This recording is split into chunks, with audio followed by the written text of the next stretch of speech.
Most leadership conversations about AI, they're still in the same place: tools, skills, and headcount. And it sounds logical, but that's actually where things are breaking. In most companies, the technology is actually working, but what's failing is the way that work and authority is being redesigned around it. And that's why so many organizations just feel stuck whenever it comes to AI. Now, once you zoom out, the pattern actually becomes obvious. This isn't a tooling issue, and it's not a talent issue. It is actually a people decision problem. Welcome to the channel. I am Trent Cotton, the human capitalist. I've noticed that there's a big difference between HR business practices and how business actually gets done. I've spent over 20 years in HR helping the C-suite rebuild their organization while the world around them shifted.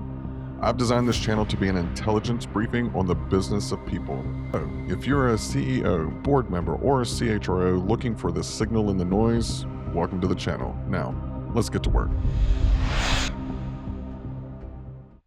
This is the second part of a series, and in the first episode, we actually talked about the first error that leaders keep making. They redesign roles before they understand where the value is actually moved.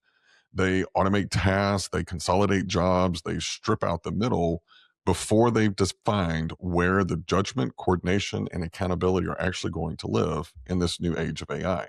Now, when you remove those too early, you don't create speed, you create vulnerability. Which brings us to the second, and in some ways, the more dangerous error.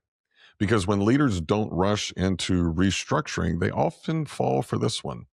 They assume that if they just reskill people, everything will sort itself out. And that's where decision error number 2 shows up. And that's confusing skills with decision rights. And you'll hear it phrased something like this: we'll teach everyone AI. We're going to build an AI literacy university. We're going to train people to prompt. Now, whenever I was a practitioner and also a consultant and AI really started coming on the playground, I heard this a lot. And to be clear, skills matter, but skills are not what breaks AI at scale. What actually breaks is this: who decides, who owns the outcome, who is accountable when AI informs a decision, because AI doesn't just change what people can do, it actually changes who gets to decide. Now, there's a lot of data out there, including McKinsey, who defines AI upskilling across 3 different dimensions: literacy, adoption, and domain transformation. Now, let's look at what this looks like.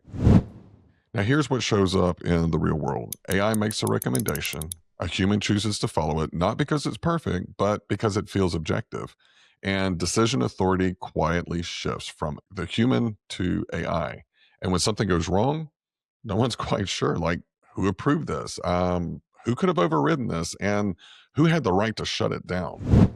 And this is how organizations shift into what I call governance theater. Now, that's policies on paper, principles on slides, but no real authority in the day-to-day decisions. And look, when the system fails, what I hear a lot is the model decided, and that becomes the go-to explanation, but it doesn't hold up legally, ethically, or operationally.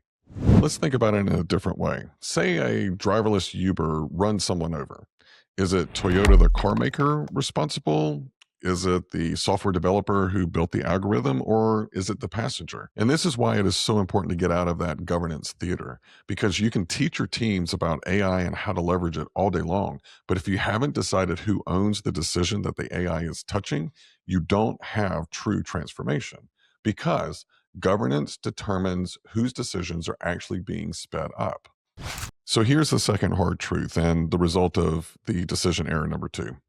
Most AI failures aren't skill gaps, they are governance gaps. Because until you determine who has the decisioning rights, AI does not create clarity, it creates plausible deniability. Now, if you missed the first video in the series, I'll post it in the description.